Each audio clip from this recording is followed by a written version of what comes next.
Hello everyone, welcome back to the channel. इस video में देखने वाले जीएफजी का problem of the day, which is longest palindrome in a string. ये question LeetCode पे भी है, लॉन्गेस्ट पैलिंड्रोमिक सबस्ट्रिंग नाम से, and it's actually a very standard problem. तो आजकल जीएफजी जो है वो बहुत सारी स्टैंडर्ड प्रॉब्लम्स दे रहा है, which is actually good for beginners. तो लेकिन बिगिनर्स को ये ध्यान रखना है कि आपको ये नहीं सीखना है कि how to solve this exact particular problem. आपको इसमें जो आइडिया आ रहा है कि ये दूसरे क्वेश्चंस में ये आइडिया कैसे किस तरीके से आप यूज़ कर सकते हो, वो चीज़ आपको यहाँ से सीख के जानी है। ये प्रॉब्लम कैसे सॉल्व करनी है तो आप याद कर लोगे तो भी आपको आ जाएगा, बट जो आइडिया है कि हाँ इस तरीके की इस टाइप की प्रॉब्लम्स अगर हम किसी दूसरी प्रॉब्लम में ये सेम पैटर्न ढूंढ पाए और ये सेम लॉजिक उसमें भी लगा पाए, तो that's the thing that you should aim for. Okay, तो आइए देखते हैं प्रॉब्लम है क्या। आपको इसमें एक स्ट्रिंग दी हुई है, आपको इस स्ट्रिंग में बताना है लॉन्गेस्ट ऐसी सबसे बड़ी सब स्ट्रिंग इस स्ट्रिंग की जो कि एक पैलिंड्रोम हो। पैलिंड्रोम क्या होता है कि एक ऐसी स्ट्रिंग जो कि आगे से या तो देखो आप या तो पीछे से देखो, यानी कि उस स्ट्रिंग का रिवर्स जो हो वो उस एक्चुअल स्ट्रिंग के बराबर हो। ठीक है, तो आइए देखते हैं इसको कैसे कर सकते हैं। देखो ये आपको स्ट्रिंग मान लीजिए दी हुई है। देखो ब्रूट फोर्स तरीका जो होता है, ब्रूट फोर्स तरीका हमेशा आपको पता है कि सब स्ट्रिंग की प्रॉब्लम्स में क्या होता है। आपको पता है कि एन स्क्वायर सब स्ट्रिंग आपकी एक कोई भी स्ट्रिंग में एन साइज की स्ट्रिंग अगर आपकी है तो एन स्क्वायर सब स्ट्रिंग इसमें एग्जिस्ट करती हैं। तो वो निकालते कैसे, वो आपको पता है कि आप एक एल रखते हो और अब इस एल के लिए हर एक आर पे जाके जाके ट्रेवर्स करते हो। ठीक है, तो मान लो इसको आपने एल बना लिया है, तो अब इसके लिए इस एक बार आर को लोगे, इस एक बार आर को लोगे, इस एक बार आर को लोगे, इसको एक बार आर लोगे, इसको एक बार आर लोगे। ठीक है, हर एक पॉसिबल आर के लिए ट्रैवर्स करोगे और इनके बीच में एल से आर में आप कहोगे कि मेरी जो सबस्ट्रिंग है वो लाई कर रही है। अब आपको क्या करना है, अब आपको इस सबस्ट्रिंग को चेक करना है कि पैलिंड्रोम है कि नहीं। तो पैलिंड्रोम चेक करने के दो तरीके होते हैं, या तो आप क्या करो जो एक्चुअल स्ट्रिंग है इसको रिवर्स कर लो, ठीक है, और अब इन दोनों स्ट्रिंग को कंपेयर कर लो। या तो एक दूसरा तरीका होता है जो आपका ऑर्डर ऑफ एन में ही काम करता है, वो ये तरीका होता है कि आप दो पॉइंटर्स लो, एक स्टार्टिंग में रखो एक लास्ट में रखो, दोनों वैल्यूज़ को कंपेयर करो, अगर दोनों सेम है तो एक इसको आगे बढ़ा दो, पीछे वाले पॉइंटर को एक कम कर लो, फिर चेक करो दोनों को सेम है। जिस पॉइंट पे भी ऐसा होगा कि ये दोनों सेम नहीं होंगे उस पॉइंट पे आप इसको ब्रेक कर सकते हो कि पैलिंड्रोम नहीं है। जिस पॉइंट पे अगर मान लो ऐसा कभी नहीं होता और आप पूरी स्ट्रिंग को ट्रैवर्स कर लेते हो तो आप कह सकते हो कि ये स्ट्रिंग आपकी पैलिंड्रोम है। ठीक, आपको पता है कि इसमें टोटल टाइम कितना लगता है, टोटल एक बार पूरी स्ट्रिंग को ट्रैवर्स कर रहे हो आप पॉइंटर्स के थ्रू, तो आपको टोटल टाइम इसमें ऑर्डर ऑफ एन का लगता है, मान लो इसकी लेंथ एन होगी। ठीक है, तो आपको पता चल गया कि सारी सबस्ट्रिंग निकालने में कॉम्प्लेक्सिटी क्या होगी, एन स्क्वायर, सारी एन स्क्वायर सबस्ट्रिंग है, सारी सबस्ट्रिंग निकालने में टाइम कॉम्प्लेक्सिटी एन स्क्वायर, और उसके बाद उनको पैलिंड्रोम चेक करने के लिए also you need order of n time. तो टोटल आपका एन क्यूब टाइम हो गया। ठीक है, which is not good. You are like expected solution is something like n square, क्योंकि आपके अगर कंस्ट्रेंट भी इसमें देखो, कंस्ट्रेंट एक आपको बहुत बड़ा हिंट देते हैं। तो अगर आप कंस्ट्रेंट्स भी देखो तो देखो कंस्ट्रेंट है 10⁻³ which is like 10⁻6 you should aim for, and 10⁻6 is like n square, तो you should aim for something like n square or lesser। ठीक, तो देखो आप सबस्ट्रिंग की प्रॉब्लम आपने अगर करी होगी, इनफ सबस्ट्रिंग की प्रॉब्लम अगर आप कर चुके हो, एक सेकंड बच्चे वो लिख लेता हूँ मैं स्ट्रिंग। ठीक है, मान लो ये स्ट्रिंग, अगर आप सबस्ट्रिंग की प्रॉब्लम आपने करी होगी तो क्या होता है, देखो अगर इसको एन क्यूब का सॉल्यूशन को एन स्क्वायर में आपको लाना होता है तो आप क्या करते हो, आप करते हो कि देखो ये आर जो है, आर को जैसे जैसे एल देखो फिक्स करना ही पड़ेगा आपको। ठीक है, अब आर, अब आप जो ये जो आर और एल के बीच की जो सबस्ट्रिंग है इसको पैलिंड्रोम चेक करने में आपका एक्स्ट्रा टाइम जा रहा है। ठीक है, लेकिन अगर ऐसा कुछ करो आप कि ये जो आर है इसको आगे बढ़ाते बढ़ाते ही पैलिंड्रोम चेक हो जाए, तो ऐसे आप कुछ तरीके से ऑप्टिमाइज़ करते हो कुछ कुछ प्रॉब्लम्स में। ठीक है, कि जैसे जैसे आप सबस्ट्रिंग लेते जाते हो वैसे वैसे आप उसकी वैल्यू को कंप्यूट करते जाते हो, लेकिन ये इस क्वेश्चन में पॉसिबल नहीं है। क्यों, क्योंकि देखो स्टार्टिंग में सबस्ट्रिंग थी मान लो आपकी ए बी। ठीक है, अब आपने कहा कि आर इसको लूँगा मैं, अब देखो इसको आर लेते ही यानी कि ये सी ऐड होते ही अब पूरी स्ट्रिंग की कहानी चेंज हो गई है। क्योंकि देखो पहले ये मान लो देखो एक स्ट्रिंग थी आपकी बड़ी सी, वो A B C B A let's say, ठीक है, और एक सी और आर आपका। तो देखो अभी तक ये स्ट्रिंग थी, ठीक है, अभी तक ये सब स्ट्रिंग थी आपकी। अभी तक क्या हो रहा था कि ये वैल्यू जो थी वो इससे कंपेयर हो रही थी, ये वैल्यू जो थी वो इससे कंपेयर हो रही थी, और ये किसी से नहीं खुद से कंपेयर हो रही थी। लेकिन अब इस सी के आते ही पूरी इक्वेशन ही चेंज हो गई। क्यों, क्योंकि अब ये सी जो होगा वो इस ए से कंपेयर होगा, ये ए जो होगा ये अब इस बी से कंपेयर होगा, ये सी जो है वो अब इस बी से कंपेयर होगा। मतलब कि जो जिससे पहले कंपेयर हो रहा था अब एक भी ऐसा ओवरलैप आपको मिल ही नहीं रहा, सब किसी ना किसी नए से कंपेयर हो रहा है, क्योंकि आपने लेंथ एक बढ़ा दी है। लेंथ एक बढ़ा दी है तो सारे एंड्स जो है वो आपका दूसरे दूसरे को पॉइंट करने लगेंगे। ठीक, तो ये चीज़ तो इसमें पॉसिबल नहीं है। लेकिन दूसरी चीज़ क्या पॉसिबल है, अगर आप पैलिंड्रोम का नेचर देखो तो पैलिंड्रोम का नेचर क्या होता है कि अगर ये इतनी बड़ी मान लो स्ट्रिंग आपकी है A B P C B B A, मान लो ये इतनी बड़ी स्ट्रिंग है, अगर ये आपकी पैलिंड्रोम है तो आप ये भी कह सकते हो कि ये छोटी वाली स्ट्रिंग भी पैलिंड्रोम होगी, और ये छोटी वाली स्ट्रिंग भी पैलिंड्रोम होगी, और ये छोटी वाली स्ट्रिंग भी पैलिंड्रोम होगी। यानी कि अगर आप देखो एक बड़ी स्ट्रिंग है वो अगर पैलिंड्रोम है तो उससे छोटी स्ट्रिंग्स तो पैलिंड्रोम होगी ही। तो मैं कहता हूँ अगर आपको सबसे पहले ये छोटी स्ट्रिंग पता हो तो क्या आप इससे अगल बगल वाले कैरेक्टर्स को मैच करके आप क्या एक थोड़ी सी बड़ी स्ट्रिंग नहीं बना सकते हो, फिर एक अगल बगल वाले कैरेक्टर्स को मैच करके उससे बड़ी स्ट्रिंग नहीं बना सकते हो। तो मैं क्या कहना चाह रहा हूँ, मैं कहना चाह रहा हूँ कि पैलिंड्रोम जो होता है वो सेंटर के अराउंड रिवॉल्व करता है। यानी कि जो सेंटर है अगर वो मैं पहले फिक्स कर दूँ, ठीक है, मैंने कहा कि सी सेंटर था मेरा, तो अब देखो इस स्ट्रिंग को अगर इसकी साइज़ को बढ़ाना है तो क्या करना पड़ेगा, एक कैरेक्टर इस सी के इधर वाला देखोगे, एक कैरेक्टर इस सी के इधर वाला देखोगे। अगर ये कैरेक्टर इस कैरेक्टर के बराबर है, अगर ये दोनों कैरेक्टर आपस में बराबर है तो क्या होगा, तो आपकी जो सब स्ट्रिंग है उसका साइज़ बढ़ जाएगा। ठीक, ऐसे ही सेम चीज़ ये वाला कैरेक्टर अगर इस कैरेक्टर के बराबर होगा तो इसका साइज़ और बढ़ जाएगा। ठीक, तो अब मैं क्या कर रहा हूँ, अब मैं एल और आर नहीं फिक्स कर रहा हूँ, अब मैं फिक्स कर रहा हूँ एक पॉइंट बीच का, एल और आर के बीच का एक पॉइंट फिक्स कर रहा हूँ, लेट्स से वो एक्स है पॉइंट। ठीक है, एक्स को मैंने फिक्स कर दिया। अब क्या हो रहा है, अब मैंने कहा कि एक लूप चलाया मैंने, किस लिए मैंने लूप चलाया कि अब मैं इसको कितना बड़ा कर सकता हूँ। तो एक कैरेक्टर जब मैं इधर ऐड करूँगा तो वही एक कैरेक्टर मुझे इधर भी ऐड करना पड़ेगा, क्योंकि पैलिंड्रोम बनाना है ना। पैलिंड्रोम के लिए अगर एक कैरेक्टर मान लो एल आ रहा है यहाँ पे, तो यही सेम एल इधर भी आना चाहिए, तभी तो ये पैलिंड्रोम बन पाएगा। तो मैं क्या कर रहा हूँ, हर एक जो मिडिल पॉइंट है, मिडिल पॉइंट जो भी मिल सकता है उसके लिए मैं ट्रैवर्स करूँगा। जो पहले मैं एल के लिए ट्रैवर्स कर रहा था, अब मैं मिडिल पॉइंट के लिए ट्रैवर्स करूँगा, और हर एक मिडिल पॉइंट से क्या करूँगा, अब उसके इधर इधर कैरेक्टर्स ऐड करके मैं अपनी सबस्ट्रिंग का साइज़ कितना बड़ा कर सकता हूँ। जैसे ही मान लो एक ऐसा पॉइंट मिल गया जहाँ पे ये जो कैरेक्टर है वो इस वाले कैरेक्टर के बराबर नहीं है, वैसे ही मैं कह सकता हूँ कि अब मेरी इस पॉइंट को, इस मिडिल पॉइंट को लेके इससे बड़ी सबस्ट्रिंग नहीं बन सकती है। ठीक, देखो ये तो हो गई ऑड साइज़ की जो सबस्ट्रिंग होती है आपकी। अब देखो इवन साइज़ की सबस्ट्रिंग में क्या होता है, जो एक मिडिल पॉइंट आप ले रहे थे, आप ले रहे थे कि सी, केवल सी मेरा मिडिल पॉइंट है, तो अब क्या करोगे, अब आप इन दो को मिडिल पॉइंट ले लोगे, सी और सी के बगल वाला। ठीक, अब इसके बाद आप इसके दूर दूर के वैल्यूज़ को देखते जाओगे, पॉइंट अभी भी सेम है। अभी तक क्या कर रहे थे, अभी आप एक मिडिल पॉइंट ले रहे थे, अब क्या लोगे, अब आप दो मिडिल पॉइंट ले लोगे। ठीक, बेसिकली तो इवन और ऑड के लिए बस ये आप अलग अलग तरीके से चेक कर लोगे, और इसको चेक करने में ज़्यादा आपको डिफिकल्टी नहीं आनी चाहिए। क्यों, क्योंकि आपको क्या करना है, एक लूप चलाओगे आप 0 से n तक का, ये आपका मिडिल पॉइंट के लिए हो गया। ठीक है, मिडिल पॉइंट एक बार फिक्स हो गया तो आप क्या करोगे, आप मिडिल पॉइंट से लेके एक आई को रखोगे अपने तुम m-1 पे, और जे को रखोगे m+1 पे, और दोनों लूप चलाते जाओगे, या तो जब तक तुम्हारा आई जो है वो 0 से बड़ा है और तुम्हारा जो जे है वो क्या है, वो m से छोटा है, तब तक चलाते जाओगे। और जब देखोगे कि आई जो आई पे बड़ी वैल्यू है वो जे की बड़ी वैल्यू के बराबर है, तो इसको कंटिन्यू रखोगे। जैसे ही पहली जगह मिल जाती है जहाँ पे बराबर नहीं है, वैसे ब्रेक कर दोगे आप। ठीक है, और जितना आप दूर जा सकते हो उतना दूर जाते जाओगे। और क्योंकि आपको इसमें एक्चुअल सबस्ट्रिंग रिटर्न करनी है, तो एक्चुअल सबस्ट्रिंग भी आप बना सकते हो। एक आंसर में अपने m स्टोर कर लो ऑलरेडी, जो भी m की वैल्यू पड़ी है s(m). ठीक, अब क्या करोगे, आंसर में आप क्या कर दोगे, जो भी आपकी s(i) की वैल्यू है प्लस जो आपका m है प्लस s(j) की वैल्यू, और s(j) और s(i) सेम होगा, तो यानी कि आपको कोई एक ही चीज़, सेम चीज़ ले लो आप। और दूसरा केस, ये तो ऑड के लिए हो गया, दूसरा केस इवन के लिए क्या होगा, इवन के लिए बस आप जो m+1 ले रहे थे इसको m+2 ले लो अब। ठीक है, किसी एक को बस आगे का लेना है आपको, और इन दोनों को चेक कर लो एक बार कि हाँ ये दोनों सेम है कि नहीं। अगर सेम है तो ये दोनों मिलके मिडिल पॉइंट बन सकते हैं। ठीक, ये तो तरीका उस केस में हो गया जब, ये देखिए ये एक सॉल्यूशन है आपका। ये सॉल्यूशन किस केस में, ये सॉल्यूशन उस तरीके का है कि आपका जब आप एक दो लूप का, आपका जब सबस्ट्रिंग वाले दो लूप होते हैं और उसके बाद एक एडिशनल लूप आपको नहीं लगाना पड़ता, आप किसी एक लूप को हटा के एक पॉइंट को तो ऑलरेडी फिक्स करना पड़ता है। देखो इसमें भी हम एक पॉइंट को फिक्स कर रहे हैं, किसको, मिडिल पॉइंट को, इसमें भी हम फिक्स कर रहे हैं। वैसे ही आप क्या करते थे, आप एल वाले पॉइंट को फिक्स करके एम जो दूसरा आर वाला पॉइंट होता था उसके लिए आप करते थे कि जब जैसे जैसे मैं आर वाले पॉइंट पर ट्रैवर्स करता जाऊँ वैसे वैसे मैं अपनी सबस्ट्रिंग को वैल्यू को निकालता जाऊँ सबस्ट्रिंग की। ठीक है, मल्टीपल क्वेश्चंस में ये तरीका यूज़ होता है।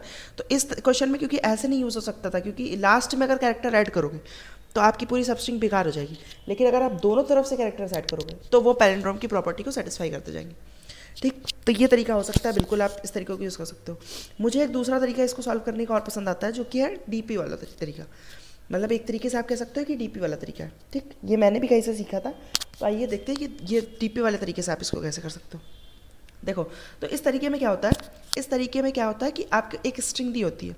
ठीक, एक स्ट्रिंग मान लो आपको दी है ए लेट्स से बीच में बी सी बी। ठीक, तो इस तरीके में क्या होता है कि आप जो एंड पॉइंट्स हैं इनको आपने चेक किया, एल और आर मान लो आपके यहाँ पे रखा हुआ है, स्टार्टिंग पॉइंट और एंड पॉइंट को आपने चेक किया कि जो ए है क्या वो दूसरे ए के बराबर है, तो आपने कहा हाँ ए और ए के बराबर है। तो देखो, पैलिंड्रोम होने का एक प्रॉपर्टी होती है कि अगर आपके एंड्स बराबर हैं, अगर एंड्स बराबर है और बीच की जो वैल्यू है, बीच की जो वैल्यू है इसको आपने कह दिया लेट्स से ये है आपका मिडिल पार्ट। ठीक, तो एंड्स बराबर है आपके और मिडिल पार्ट जो है वो एक पैलिंड्रोम है, तो आप कह सकते हो कि ये आपका जो एक सबस्ट्रिंग है ये आपका एक पैलिंड्रोमिक सबस्ट्रिंग है। ठीक, तो मैं कहता हूँ कि एक एल और एक आर आप लेके चलो। एल और आर को आपने कंपेयर किया कि क्या आपका एल और आर बराबर है। अगर आपका एल और आर बराबर है तो आप क्या करोगे, तो आपने कहा कि अब मैं जो बीच की सबस्ट्रिंग है इसके लिए मैं फिर से ये लगा दूंगा कि क्या मेरी बीच की सबस्ट्रिंग बराबर है। अगर एल और आर ही बराबर नहीं है तो मैं कह सकता हूँ कि ये जो सबस्ट्रिंग है ये मेरी पैलिंड्रोम नहीं है। ठीक, तो अगर आपको रिकर्जन लिखना आता है तो आप इसका रिकर्जन आराम से लिख लोगे। कैसे लिखोगे कि आपको मान लो एल और आर है, एल और आर क्या डिफाइन कर रहा है, एल और आर डिफाइन कर रहा है कि किस सबस्ट्रिंग की बात हो रही है, किस सबस्ट्रिंग की बात हो रही है। अब दो चीज़ें हो सकती है, या तो एल और आर की वैल्यू बराबर हो आपकी, एल और आर नहीं, मैं एक्चुअल मतलब एस ऑफ एल और एस ऑफ आर, क्योंकि ये आपके इंडेसेस हैं, यानी कि एस पे जो वैल्यू पड़ी है और आर पे जो वैल्यू पड़ी है, यानी कि एंड पॉइंट्स अगर वो बराबर है तो क्या हो सकता है, तो दो चीज़ें हो सकती है। आप क्या कर सकते हो, आप दूसरी कॉल लगा दोगे, किसके लिए, दूसरी कॉल लगा दोगे कि l+1 से r-1 तक अगर ये स्ट्रिंग मेरी पैलिंड्रोम है तो मैं कह सकता हूँ कि एल और आर भी मेरा पैलिंड्रोम होगा। और अगर मान लो यही बराबर नहीं है तो मैं यहीं से रिटर्न कर सकता हूँ कि नहीं, फॉल्स, मेरा ये पैलिंड्रोम नहीं हो सकता। ठीक, और इसमें अगर ये जो सॉल्व की वैल्यू आ रही है ये भी बराबर नहीं है, ये मतलब कि फॉल्स आ रही है, तो इसका मतलब कि ये भी आपका पैलिंड्रोम नहीं हो सकता है। ठीक, तो पैलिंड्रोम चेक करने का एक अच्छा तरीका होता है। ठीक है, इसको लिखते कैसे हैं, इसको देखो, आप अगर लिखने की बात करो तो देखो इसका जो आपका मेमोराइजेशन वाला तरीका है वो आप लिख लोगे, मैं आपको बॉटम अप बता रहा हूँ। ठीक है, बॉटम अप तरीके से कैसे लिख सकते हो इसको आप, बॉटम अप तरीके से लिखने के लिए आपको बेसिकली दो चीज़ें लेके चलनी है। स्टेट में आपकी दो चीज़ें आएंगी, एक आएगा आपका एल और एक आएगा आपका आर। एल और आर डिनोट क्या कर रहे हैं, एल और आर डिनोट कर रहे हैं स्टार्टिंग पॉइंट और एंड पॉइंट। ठीक, तो बेसिकली अगर मान लो मेरी एरे थी A B B A let's say B. ठीक, तो इधर भी आपको ये लिखना पड़ेगा B B A B. Let's say ये मेरा स्टार्टिंग पॉइंट्स है और ये मेरे हैं एंडिंग पॉइंट्स। ठीक, ये है स्टार्टिंग पॉइंट्स और ये है मेरे एंडिंग पॉइंट। ठीक, तो अब देखो ये पोजीशन क्या बता रही है आपको, अगर आप इंडेसेस देना चाहो तो दे लो 0 1 2 3 4, यहाँ पे भी 0 1 2 3 4। ठीक, ये आपका ए। देखो अब ये सेल आपका क्या डिनोट कर रहा है, ये सेल डिनोट कर रहा है कि स्टार्टिंग पॉइंट है 0, एंड पॉइंट है 0, यानी कि अगर मेरी स्ट्रिंग थी A B B A B तो स्टार्टिंग पॉइंट भी इसका 0 है और एंड पॉइंट भी 0, यानी कि ए को डिनोट कर रहा है। ऐसे ही ये वाली पॉइंट क्या बता रहा है, ये पॉइंट बता रहा है कि स्टार्टिंग पॉइंट है 2, एंड पॉइंट भी है 2, यानी कि 2 से 2 तक की सबस्ट्रिंग की बात हो रही है, यानी कि केवल बी की बात हो रही है। ठीक, ऐसे ही मान लो ये वाला पॉइंट आपका क्या बता रहा है, अब आप बताने की कोशिश करो कि ये पॉइंट क्या बता रहा होगा आपका, उम्मीद करता हूँ आपने सोचा होगा। ये पॉइंट बता रहा है कि 1 है इसका स्टार्टिंग पॉइंट और 4 है इसका एंडिंग पॉइंट, यानी कि बी बी ए बी इसकी बात हो रही है यहाँ पे। ठीक है, ऐसे अगर इस पॉइंट की बात करें तो इसका स्टार्टिंग पॉइंट है 0, एंड पॉइंट है 2, यानी कि ए बी बी की बात हो रही है। ठीक, अब देखो अगर इस वाले पॉइंट की बात करूँ मैं तो ये पॉइंट है मेरा कि इसका स्टार्टिंग पॉइंट है 3 और इसका एंडिंग पॉइंट क्या है, इसका एंडिंग पॉइंट है आपका 1। ऐसा क्या एक कोई भी सबस्ट्रिंग बन सकती है जिसका स्टार्टिंग पॉइंट है 3, एंड पॉइंट है 1, ये है मेरा स्टार्टिंग पॉइंट, ये है मेरा एंडिंग पॉइंट। कहीं से सबस्ट्रिंग बना लो, घुमा के बना दोगे क्या, नहीं बना पाओगे। तो यानी कि इसमें जो नीचे की वैल्यूज़ होती हैं, देखो ये बेसिकली डायगोनली वर्क करता है। देखो तो ये जो नीचे की वैल्यूज़ है कि 1 आपका जहाँ जहाँ पे भी आपको जो आपका एस है वो ई से बड़ा है वो पॉइंट्स आपके एलिमिनेट कर सकते हो आप। क्यों, क्योंकि देखो 1 पे स्टार्ट हो रहा है 0 पे एंड हो रहा है, कोई ऐसी सबस्ट्रिंग पॉसिबल ही नहीं है। 2 पे स्टार्ट हो रहा है 0 पे एंड हो रहा है, नहीं पॉसिबल। 3 पे स्टार्ट हो रहा है 0 पे एंड हो रहा है, नहीं पॉसिबल। 4 पे स्टार्ट हो रहा है 0 पे एंड हो रहा है, नहीं पॉसिबल। ऐसे ही यहाँ पे 1 पे स्टार्ट हो रहा है 1 पे एंड हो रहा है, पॉसिबल है। 2 पे स्टार्ट हो रहा है 1 पे एंड हो रहा है, नहीं पॉसिबल। 3 पे स्टार्ट हो रहा है 1 पे एंड हो रहा है, नहीं पॉसिबल। 4 पे स्टार्ट हो रहा है 1 पे एंड हो रहा है, नहीं पॉसिबल है। ऐसे ही यहाँ पे 3 पे स्टार्ट हो रहा है, 2 पे एंड हो रहा है, नहीं पॉसिबल। 3 पे स्टार्ट हो रहा है, 3 पे एंड हो रहा है, पॉसिबल है। 4 पे स्टार्ट हो रहा है, 2 पे एंड हो रहा है, नहीं पॉसिबल है। यहाँ पे 4 पे स्टार्ट हो रहा है, 3 पे एंड हो रहा है, नहीं पॉसिबल। ठीक, अब जितनी सेल्स बची हैं वो सारी पॉसिबल है। अब लेकिन अगर आप एक चीज़ नोटिस करो तो देखो ये जो डायगोनल है इसमें सारी आपकी 1 लेंथ की सबस्ट्रिंग है। कैसे? 0 पे स्टार्ट हो रहा है, 0 पे एंड हो रहा है, 1 पे स्टार्ट हो रहा है, 1 पे एंड हो रहा है, इस पॉइंट पे 2 पे स्टार्ट हो रहा है, 2 पे एंड हो रहा है, 3 पे स्टार्ट हो रहा है, 3 पे एंड हो रहा है, 4 पे स्टार्ट हो रहा है, 4 पे एंड हो रहा है। तो ये जो सारी ग्रीन कलर की जो आपकी डायगोनल है ये आपका डायगोनल डिनोट कर रहा है सारी 1 साइज़ की सबस्ट्रिंग। ठीक, ये जो आपका रेड वाला डायगोनल है ये आपका डिनोट कर रहा है 2 साइज़ की सबस्ट्रिंग। ए पे स्टार्ट हो रहा है, बी पे एंड हो रहा है। ऐसे यहाँ पे बी पे स्टार्ट हो रहा है, ये दूसरे वाले बी पे एंड हो रहा है, यानी कि बी बी आपकी सबस्ट्रिंग हो गई। ऐसे ये वाला डायगोनल ये आपका बी पे स्टार्ट हो रहा है और ए पे एंड हो रहा है, यानी कि बी ए। ऐसे ये वाला डायगोनल ये आपका ए पे स्टार्ट हो रहा है, बी पे एंड हो रहा है, यानी कि ए बी। ठीक, अब जो आपका ये येलो वाला डायगोनल है या जो ऑरेंज वाला डायगोनल है ये क्या है? ये आपका 3 साइज़ की सबस्ट्रिंग दिखा रहा है। 0 पे स्टार्ट हो रहा है, 2 पे एंड हो रहा है, ये पॉइंट आपका 1 पे स्टार्ट हो रहा है, 3 पे एंड हो रहा है, ये पॉइंट 2 पे स्टार्ट हो रहा है, 4 पे एंड हो रहा है। ठीक, ऐसे अगर और ऊपर जाओगे तो ये वाले आपके डायगोनल है 4 साइज़ के, ए बी बी ए, और ये वाला है B A B B A B. ठीक, ऐसे ये आपका लास्ट में अगर देखोगे तो ये आपका पूरी सबस्ट्रिंग को दिखा रहा है। तो यानी कि अगर आप इसमें डायगोनल वाइज ट्रेवर्स कर पाओ, क्योंकि आपको देखो अगर मान लो आपको 4 साइज़ की वैल्यू का काम है तो 4 साइज़ की पैलिंड्रोम चेक करने के लिए एंड्स हटा दोगे तो 2 साइज़ का पैलिंड्रोम का आंसर पहले से आपको पता होना चाहिए। ठीक, तो इसमें जो ट्रैवर्सल का ऑर्डर होगा, अगर आप बॉटम आप कभी भी करते हो तो आपको कुछ चीज़ें पता होनी चाहिए। देखो पहले तो आपको स्टेट्स पता होने चाहिए कि आपकी स्टेट एक्चुअल में है क्या, डीपी आप क्या बनाओगे। ठीक, डीपी में किसी भी आई और जे की वैल्यू क्या होगी, एक्चुअल में उसकी डेफिनेशन क्या होगी। दूसरी चीज़ होती है कि आपको ट्रांजिशन पता होना चाहिए। ट्रांजिशन क्या होता है? ट्रांजिशन मतलब कि आप डीपी ऑफ आई जे को फिल कैसे करोगे। डीपी ऑफ आई जे को पता होने के लिए क्या क्या चीज़ें आपको पता होनी चाहिए। तो इस केस में ट्रांजिशन क्या था कि अगर आई और जे की वैल्यू सेम होगी आपकी, एरे ऑफ आई और एरे ऑफ जे, यानी कि एस ऑफ आई और एस ऑफ जे, अगर ये सेम होगा तो आप चेक करोगे किसकी वैल्यू, i+1 और j-1। ठीक, इसकी वैल्यू आप चेक करने वाले थे ना, इसकी वैल्यू चेक करोगे आप। और इसके लिए मतलब कि आपको i+1 और j-1 की वैल्यू आपको पता होनी चाहिए। ठीक, और तीसरी इंपॉर्टेंट जो चीज़ होती है वो तीसरी इंपॉर्टेंट चीज़ होती है कि ऑर्डर ऑफ ट्रेवर्सल क्या होना चाहिए। बॉटम अप में ऑर्डर ऑफ ट्रेवर्सल की इंपॉर्टेंस होती है, क्योंकि आप मेमोराइजेशन में देखो क्या होता है, मेमोराइजेशन में आपको एक्चुअली नहीं पता होता कि आपकी जो डीपी है वो किस ऑर्डर में फिल हो रही है। आप बस अपना पूरा कोड लिख देते हो और अपनी डीपी पास कर देते हो किसी भी ऑर्डर में, जिस ऑर्डर में वो रिकर्जन चलता जाता है अपने आप फिल करता जाता है। तो आपको अगर मैं कोई रिकर्सिव कोड दूँ और मैं आपसे पूछूं कि हाँ बताओ इसमें कि किस ऑर्डर में मेरी चीज़ें फिल हो रही हैं, तो it's very hard to tell कि हाँ किस ऑर्डर में मेरी चीज़ें फिल हो रही हैं। लेकिन अगर आपको बॉटम अप सोल्यूशन लिखना है तो क्योंकि आपको ये चीज़ खुद से पता लगानी है, रिकर्जन आपके लिए नहीं पता लगा सकता है, आप खुद से पता लगानी है कि अगर ये मान लो मैं 0,2 भर रहा हूँ तो इसके लिए मुझे किस किस सेल्स का काम है, कौन कौन सी सेल मेरे पहले से ही भरी होनी चाहिए। क्योंकि अगर आपने उस ऑर्डर में लूप नहीं लगाया तो आप ऐसा हो सकता है कि जिसके लिए फाइंड करने जा रहे हो अब वो जो जिस पर डिपेंडेंट है वो चीज़ वो पहले से कंप्यूट हो ही ना। ठीक, तो उस ऑर्डर में आप उस केस में आपका आंसर नहीं आ पाएगा। ठीक, तो उस केस में आपको पहले से ऑर्डर ऑफ एग्जीक्यूशन पता होना चाहिए कि ऑर्डर ऑफ एग्जीक्यूशन मेरा एक्चुअल में होगा क्या। तो इस प्रॉब्लम में अगर देखें हम तो इस प्रॉब्लम में मेरा ऑर्डर ऑफ एग्जीक्यूशन है, मेरे डायगोनल्स पर ट्रैवर्सल हो रहा है, यानी कि एक साइज़ की सारी सबस्ट्रिंग का अगर मेरे को रिजल्ट पता है तो मैं 2 साइज़ की सबस्ट्रिंग के लिए पता लगा पाऊंगा। मान लो देखो 3 साइज़ की सबस्ट्रिंग का पता कर रहे हो तो 3 साइज़ के लिए मुझे 1 साइज़ की सबस्ट्रिंग का पता होना चाहिए, क्योंकि एक एक कैरेक्टर्स में आखिरी और एंड से हटाऊंगा, स्टार्ट और एंड से, तो मेरे को बीच में 1 साइज़ के सबस्ट्रिंग मिलेगी।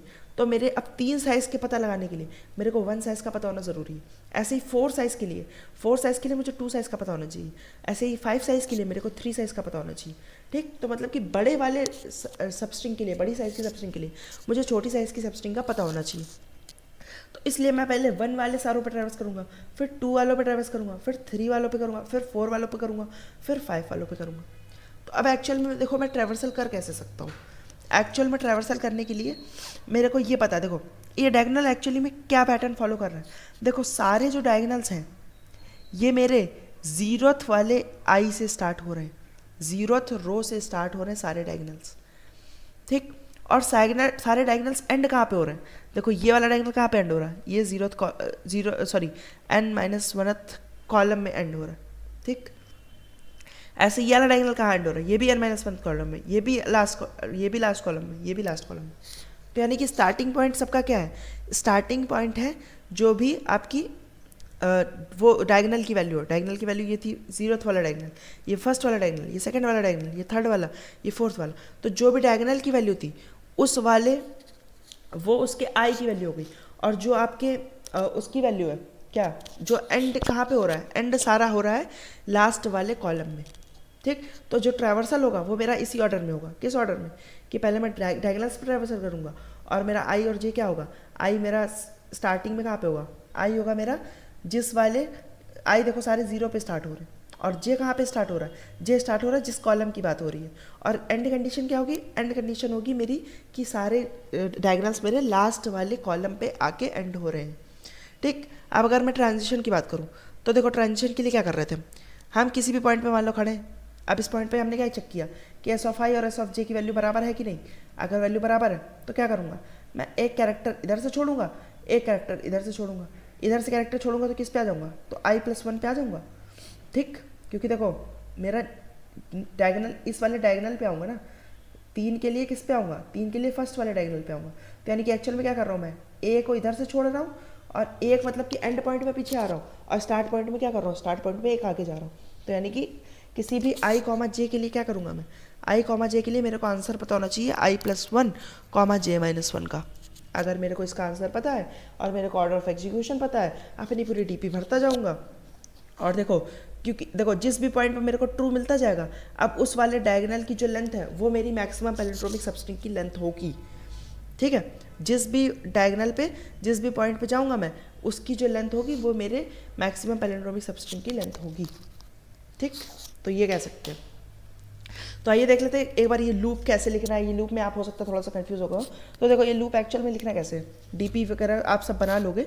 लूप देखो मेन इंपॉर्टेंट है, ये 2 लाइनें, ये 2 लाइन देखो क्या है, ये 2 लाइन है कि आप देखो स्टार्ट करोगे 0 से, डायगनल है आपके, कितने डायगनल्स होंगे टोटल, देखो अगर आपके टोटल 5 है आपकी उसकी वैल्यू, तो 0 1 2 3 4 यानी कि n-1 डायगनल्स होंगे, है ना।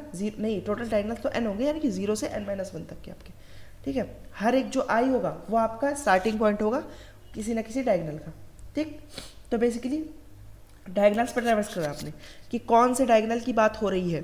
ठीक, अब डायगनल देखो आपको पता है ये ज़्यादा डायगनल की बात हो रही है, पहले मान लो 0th डायगनल की बात हो रही है।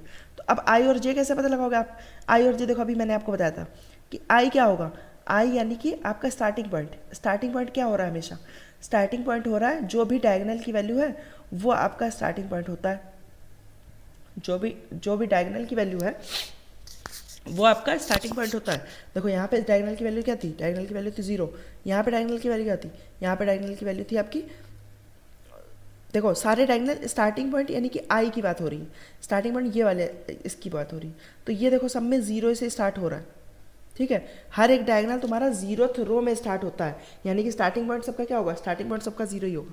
ठीक, एंड पॉइंट क्या होता है, नहीं सॉरी हाँ एंड पॉइंट की अगर हम बात करें, एंड पॉइंट देखो क्या था, एंड पॉइंट आपका था जो भी देखो जे की वैल्यू, जे की बात क्या है, ये देखो पहला अगर डायगोनल है तो जे 0 पे, दूसरा डायगोनल है तो जे 1 पे, तीसरा डायगोनल है जे 2 पे, चौथा डायगोनल है जे 3 पे।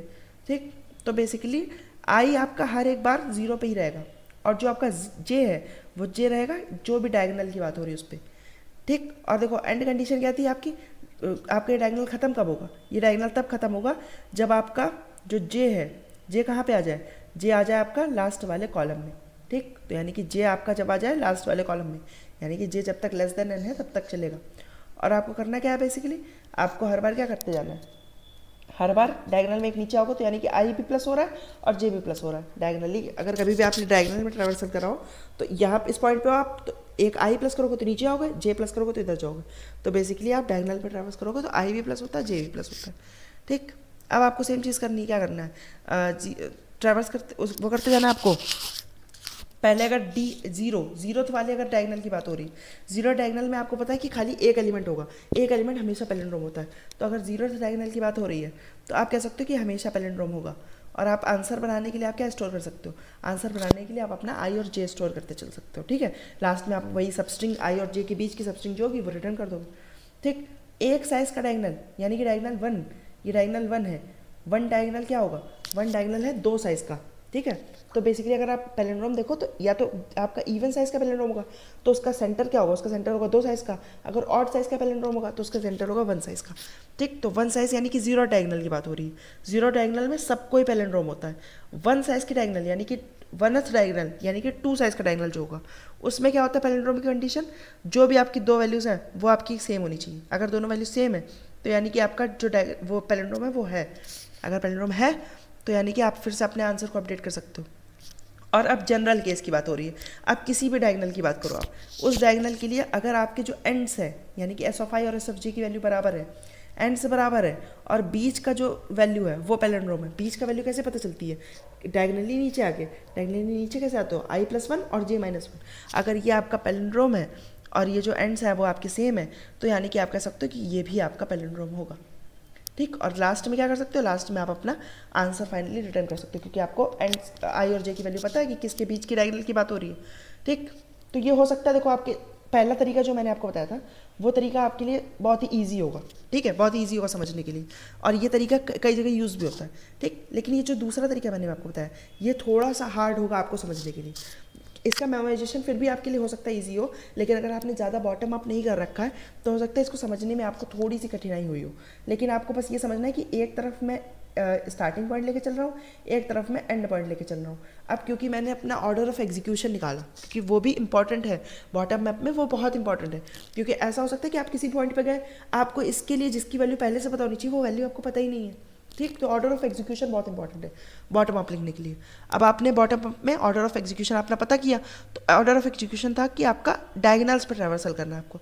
तो अब डायगोनल्स पर ट्रैवर्सल करने के लिए जो टेक्निक मैंने आपको बताई कि क्या होगा, डायगोनल सारे स्टार्ट होंगे आपके 0th रो और डायगोनल वाले कॉलम से, और सारे एंड कब होंगे, सारे एंड तब होंगे जब आप लास्ट वाले कॉलम में पहुंच जाओ।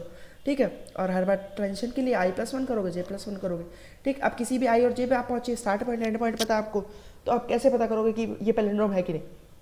तो आप करोगे कि जो स्टार्ट पॉइंट है एंड पॉइंट है उसकी वैल्यू अगर सेम है, और जो बीच की वैल्यू है, बीच की वैल्यू कैसे निकलती है, i+1 j-1, बीच की वैल्यू जो है वो पैलिंड्रोम है, तो यानी कि ये भी आपका पैलिंड्रोम होगा। और क्योंकि आप डायगोनल पर ट्रैवर्स कर रहे हो तो यानी कि आपको पता चलता जाएगा कि जैसे जैसे आप आगे बढ़ते जाओगे जहाँ पे लास्ट पैलिंड्रोम आपको मिला होगा, क्योंकि आप देखो ट्रैवर्स इस पोजीशन में कर रहे हो, 0th वाले पहले मिलेंगे, फिर 1 वाले, फिर 2 वाले, फिर 3 वाले, फिर ऐसे करते करते ऊपर, तो जो आपको लास्ट पैलिंड्रोम मिलेगा वही सबसे बड़ा पैलिंड्रोम होगा। ठीक, तो उम्मीद करता हूँ कि ये तरीका आपको समझ में आएगा। इसको लिख के ज़रूर देखना, बिना लिखे आपको ये बॉटम अप वाला तरीका भले ना समझ में आए, बाकी तरीके आपको हो सकता है समझ में आ जाए, लेकिन बॉटम अप वाले तरीकों को आपको लिख के एक बार देखना पड़ेगा। ठीक है, और ये तरीका आप दूसरे क्वेश्चंस में भी लगा सकते हो, मैंने भी 2-3 जगह लगाया हुआ है ऑलरेडी। ठीक, तो अगर आपको इसमें कोई डाउट है कैसे लिखना है वो तो मैंने समझा दिया, लेकिन आपको कुछ भी अगर कोई चीज़ हो जो नहीं समझ में आ रही हो तो वो आप मुझसे कमेंट में पूछ सकते हैं। उम्मीद करता हूँ आपको ये समझ में आया होगा। अगर पसंद आया वीडियो तो इसको लाइक कर देना, चैनल को सब्सक्राइब कर देना। मैं मिलता हूँ आपसे किसी और वीडियो में, तब तक के लिए बाय बाय।